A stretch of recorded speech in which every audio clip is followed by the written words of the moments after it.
अस्सलाम वालेकुम। We are selling AirPods ultra premium. ये बिल्कुल ओरिजिनल जैसे हैं और एप्पल की मैगसेफ वायरलेस चार्जिंग को भी सपोर्ट करते हैं। इसकी पैकेजिंग हाई क्वालिटी है, जैसा कि आप देख सकते हैं। बॉक्स के अंदर आपको क्विक स्टार्ट गाइड मिलेगी, फिर उससे नीचे एयरपॉड्स और फिर genuine USB-C to lightning cable. ये देखें, बिल्कुल जेन्युइन है। USB-C एक साइड पर है और दूसरी साइड पर लाइटनिंग केबल जो एयरपॉड्स के अंदर लगेगी।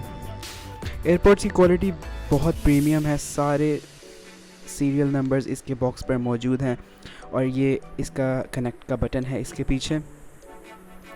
जैसा कि आप देख सकते हैं कि ये सीरियल नंबर इसके ऊपर ही मौजूद है, एयरपॉड्स के ऊपर, और जो कि मैच करेगा आपके बॉक्स के साथ।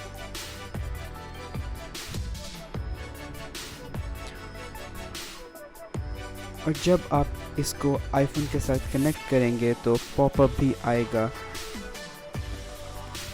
ये देखें, ब्लूटूथ ऑन है और अब मैं इसको ओपन करूँगा तो ये इसका पॉपअप आएगा और 3 से 4 सेकंड्स के अंदर एयरपॉड्स के पीछे जो बटन है मैं उसको दबाऊँगा और 3 से 4 सेकंड्स के अंदर ये आईफोन के साथ कनेक्ट हो जाएगा।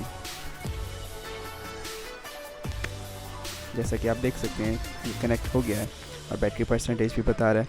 ये बहुत हाई क्वालिटी प्रोडक्ट है and it is recommended 10 out of 10।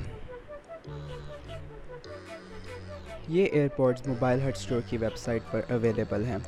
नीचे दिए गए हुए लिंक पर क्लिक करें और आज ही एयरपॉड्स ऑनलाइन ऑर्डर करें।